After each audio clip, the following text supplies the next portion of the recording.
हम लोग सोचते नहीं वो बड़ा आदमी है, वो छोटा, किस बात का बड़ा है? जिस ऑक्सीजन में वो जी रहा है वही में हम जी रहे हैं, जो गाड़ी घोड़ा वो चल रहा है उसी में हम चल रहे। भले मेरा छोटी गाड़ी है, गाड़ी तो गाड़ी है। तो इस बात पर कभी घमंड नहीं करना चाहिए कि मेरे पास संपत्ति है, ये है वो है। अरे कुछ नहीं भैया, ये कूड़ा कचरा का ढेर है, मर जाओगे सब खेल खत्म हो जाएगा। फिर अगर आपका बाल बच्चा अगर ढंग का नहीं है तो वो संपत्ति तुरंत खत्म कर देगा।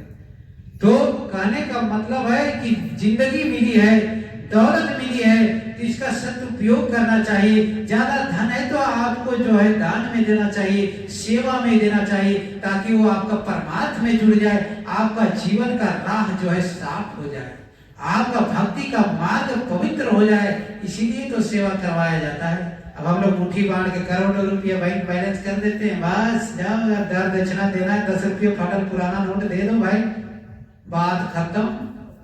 क्या करोगे भैया?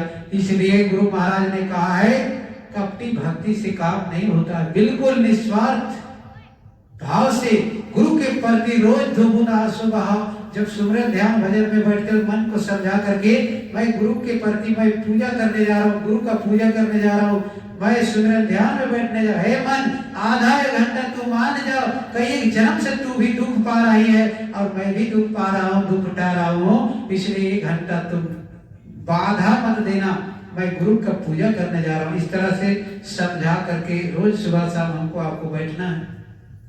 पूजा करते करते एक ना एक दिन ऐसा होगा, करत करत अभ्यास की जड़ मत हो सुजात, रचरी आवत जात है सिर पर पड़े निशान। कहते हैं कि कुआं बाड़ी में आप देखे होंगे कि पत्थर चट्टान इतना कठोर होता है, उसको जो है मुलायम रस्सी से बाल्टी ऊपर नीचे करने से पत्थर घिस के कट सकता है। तो रोज दिन हम लोग सुमरन ध्यान भजन करेंगे तो ये काल जाल माया मोह का जो चट्टान है कटेगा नहीं। ये सुमरन ध्यान भजन एक हथियार है हमारा, आपका भजन और भक्ति का, और दरवाजा खोलने का एक कटर है। और इस काम को, क्रिया को हम रोज दिन करते रहेंगे तो एक दिन ये कट जाएगा, माया भी खत्म हो जाएगा, वो भी खत्म हो जाएगा, एक दिन मन भी मान जाएगा। नहीं भी मानेगा तो गुरु मना लेंगे। गुरु तो सर्वशक्तिमान है, अनंत भगवान। सच्चा साधु कौन है? सच्चा साधु वही है जो अपने आप को अपने अंदर में आत्म साक्षात्कार और जिनकी दिव्य दृष्टि खुली हो, आदि और अंत का भेद को जो जानता है, आदि भी जान गया, अंत भी जान गया, अनंत ब्रह्मांडों का सच्चे स्वामी जो होते हैं उनको सच्चे गुरु होते हैं। नहीं तो ठगने खाने वाले दुनिया में तमाम गुरु आपको मिलेंगे। कहते हैं कि साधु ऐसा होना चाहिए जो बिल्कुल उनका जो दृष्टि खुली हो, आदि और अंत का भेद जानता हो, जो परमात्मा के दरगाह में रोज आता जाता हो, यहाँ का समाचार वहाँ का समाचार यहाँ जो पहुंचाता हो, वो सच्चे साधु और गुरु होते हैं। नहीं तो ठगने वाले बहुत मिलेंगे आपको, धोखा देने वाले गुरु। जितना जानता है वो लोग भी बेचारा क्या करे, अब जानता ही नहीं है। वो लोग तो कहते हैं जजमान को, पंडित पुरोहित लोग भी इतना भरमा के रखा है लोगों को।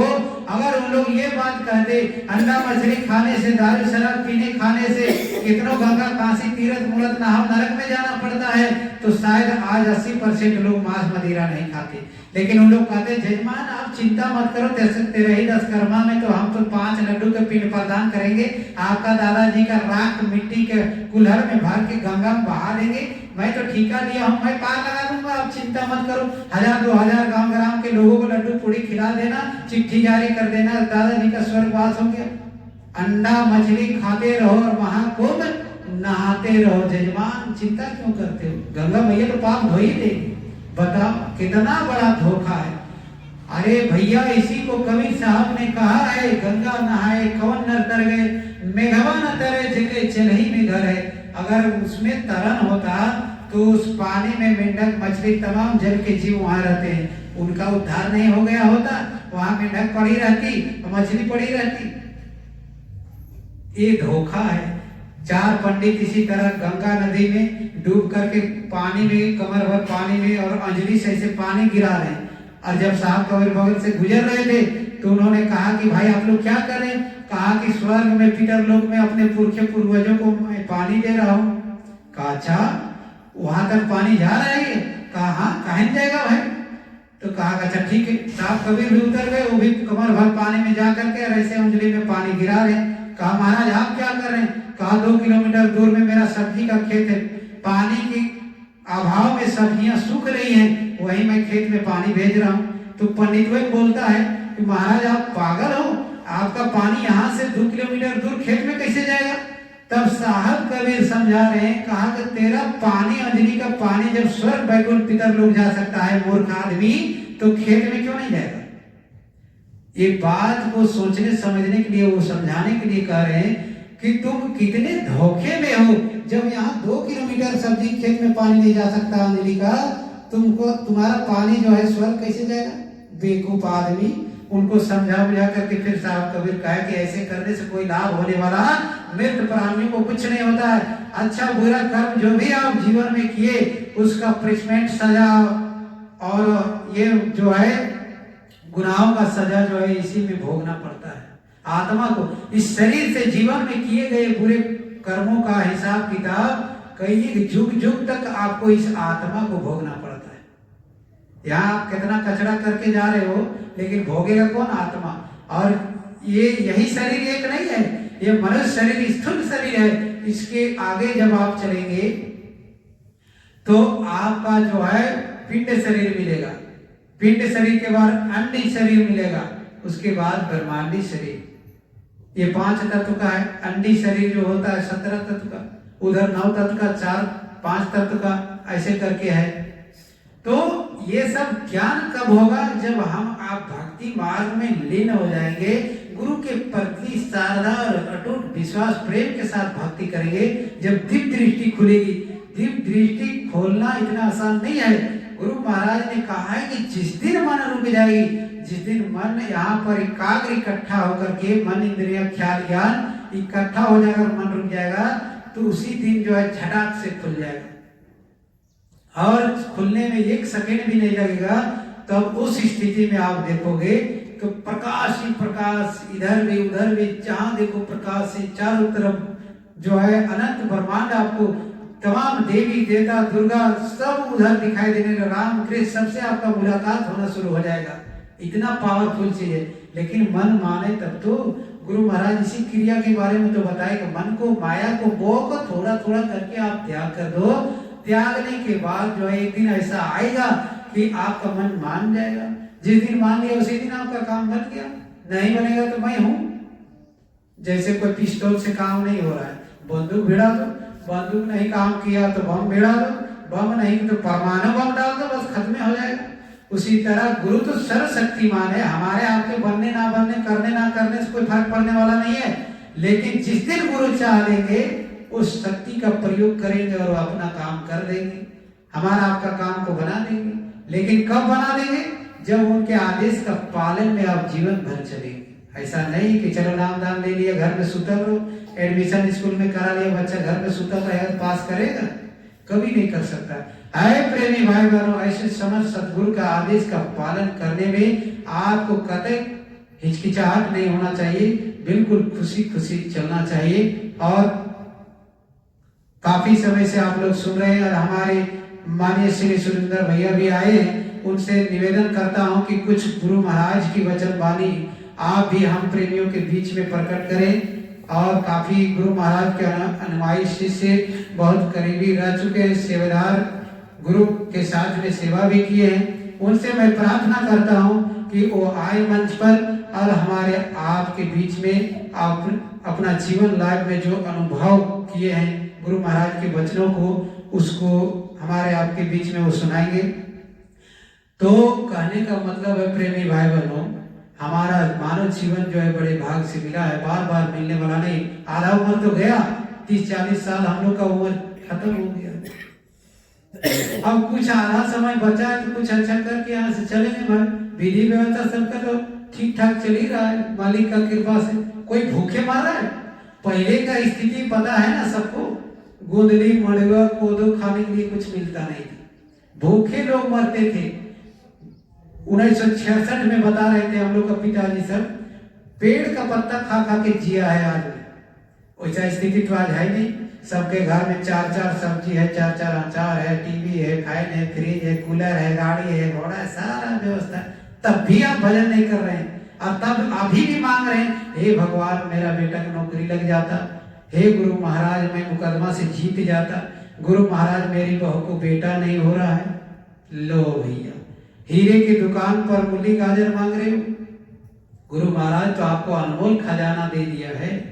गुरु महाराज ने कहा भी है कि मेरे पास देने के लिए जो था वो दे दिया हूँ, अब मेरे पास देने के लिए कुछ नहीं है। नाम रतन धन, आत्मधन के अमोलक खजाना मैं तुम्हारे झोली में डाल चुका हूँ। इसका सदुपयोग करोगे तो रहेगा, नहीं कर पाए तो ये मेरे पास रिटर्न वापस चला आएगा। ये धन है, नाम रतन धन है। तो इसलिए मालिक की वचन जो मान करके और चलता है, उस ऐसे जीव जीवात्मा का उद्धार निश्चित है। कोई नहीं बचेगा इस संसार में, सबका उद्धार हो जाएगा। लेकिन हाँ, गुरु का काम करना पड़ेगा, गुरु के प्रति विश्वास के साथ में आपको चलना पड़ेगा। और बिन गुरु भव तरे ना कोई, बिना गुरु का ज्ञान होता भी नहीं।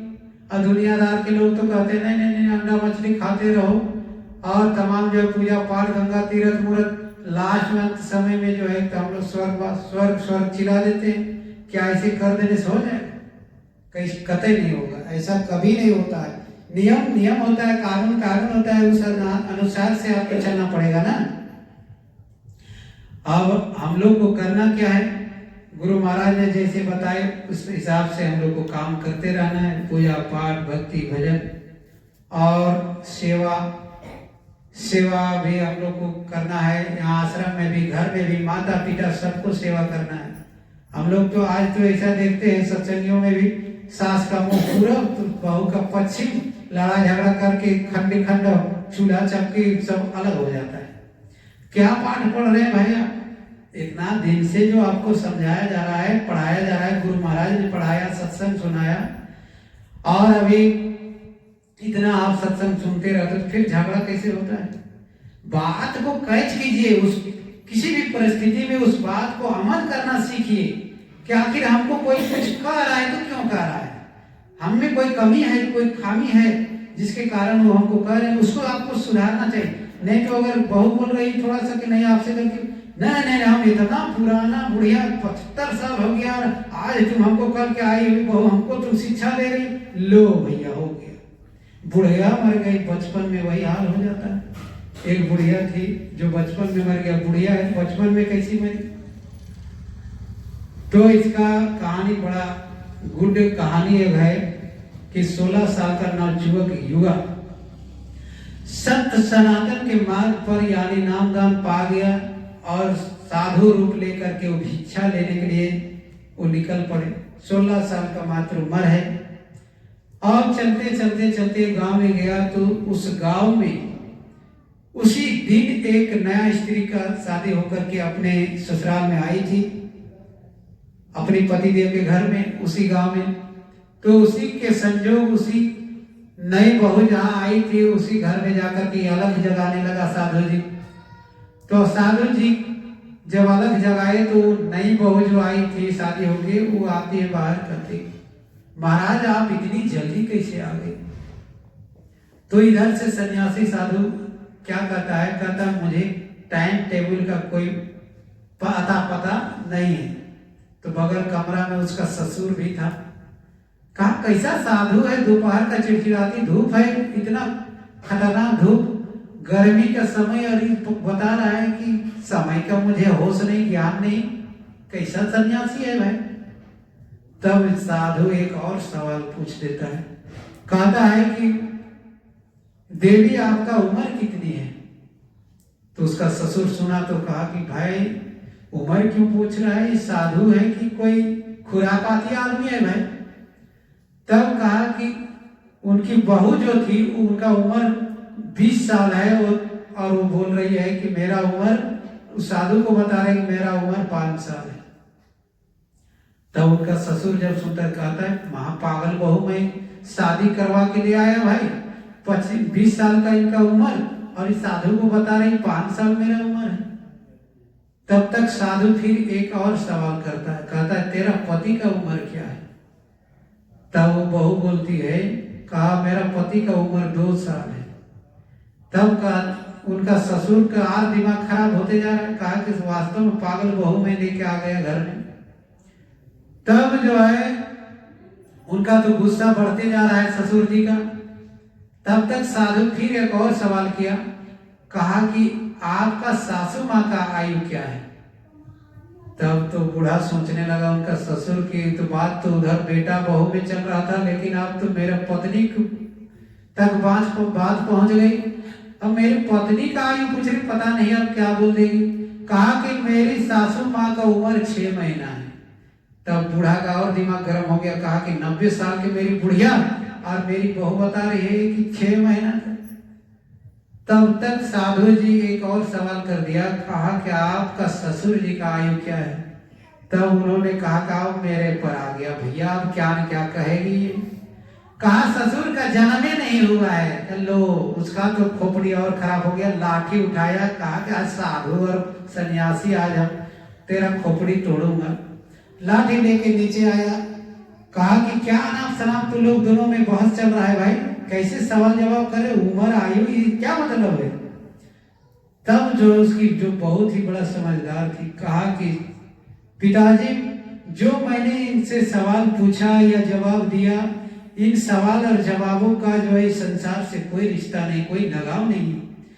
मैं इन्होंने पूछा कि देवी आपका उम्र क्या है, तो मैंने बताया 5 साल। और आप सोच रहे हैं कि मेरा उम्र 20 साल है। वास्तव में आधार कार्ड में 20 साल है, लेकिन उस आयु और उम्र का कोई गिनती और उस उम्र का कोई हिसाब किताब नहीं, कोई कीमत नहीं होता है। जो अपने निजी स्वार्थ में और छल कपट बेईमानी धोखाधड़ी में संसार में जितना समय हमने गवाया, वैसे सांसों का कोई उम्र और गिनती नहीं होती है। और जितना मैं 5 साल से, मैं जब से गुरु से जुड़ी हूँ तब से मैं सत्य सनातन को धारण किया है। मेरे हृदय में दूसरे गांव समाज के प्रति प्रेम और करुणा उत्पन्न हुआ है।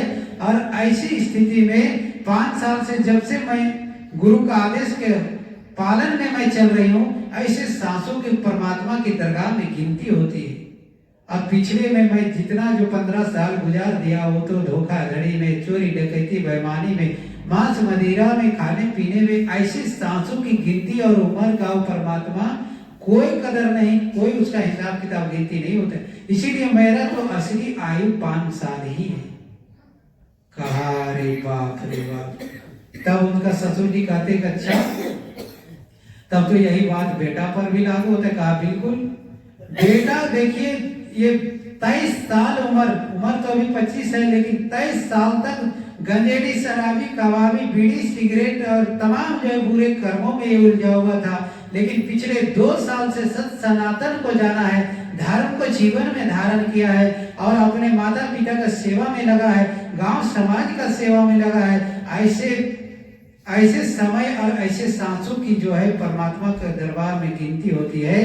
तो इसलिए मेरे पति का अभी उम्र जो है 2 साल है, असली उम्र जो है 2 साल है। तब कहा कि अच्छा 6 महीना जो मेरी पत्नी को बता। कहा पत्नी का वही हाल है, वही कानून लागू होता है कि 6 महीना, पिछले 6 महीना से वो जुड़ी है। भले 90 साल उम्र हो गया है, लेकिन 6 महीना से इसका असली आयु चालू हुआ है।